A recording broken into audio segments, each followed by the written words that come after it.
que je trouve marrant dans ce que je vis, c'est que je ne sais absolument pas ce qui va se passer. Et souvent on me demande combien de temps tu vas rester. Par exemple, là, combien de temps tu vas rester en Inde? Et à chaque fois, on me pose cette question-là, et à chaque fois, j'ai la même réponse. En fait, je sais pas du tout. Là, j'ai un visa d'1 an, et je vais peut-être rester 1 an, ou peut-être que je vais rester 3 mois, 6 mois. En fait, je sais pas du tout. Et en fait, après 3 mois, il faut sortir du pays pour éventuellement re-rentrer. Et en fait, je ne sais absolument pas où je vais aller, ce qui va se passer. Donc là, ça fait 2 semaines que je suis en Inde. Et donc, je n'ai aucune idée.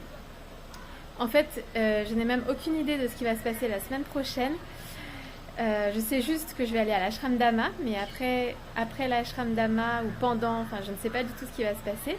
Et donc, en fait, c'est la vie qui me guide pas à pas au fur et à mesure de ce qui se passe, des rencontres, de ma guidance.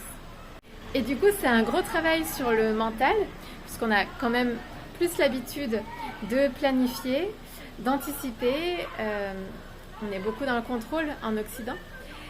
Et là, c'est le mystère. Et en fait, tout se passe bien petit à petit, en fait, au fur et à mesure que j'avance. En fait, c'est l'inconnu, et à la fois, l'inconnu devient connu à mesure que j'avance. Et voilà, donc c'est marrant. C'est un déconditionnement, en fait, du mental. Le mental qui doit suivre le cœur, suivre la guidance intérieure.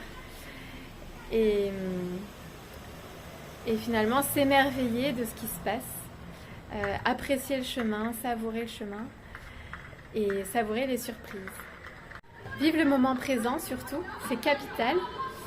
Se connecter au présent, à ce qui est ici et maintenant, et ne pas se projeter. Parce que si je me projette, forcément, ça va générer de l'anxiété, des interrogations, des préoccupations, parce qu'en fait, j'ai aucune idée de ce qui va se passer et de comment ça va se passer. Donc, le mieux, c'est vraiment de se connecter au présent, à sa respiration et à ce qui se passe en fait au jour le jour. Et donner le meilleur de soi dans le moment présent et apprécier la vie dans le moment présent. Et en faisant ça, en fait, on se sent bien dans le présent. Et bien sûr, c'est agir aussi, c'est pas ne rien faire. Agir dans le présent, et puis petit à petit, la vie nous emmène et on suit le chemin.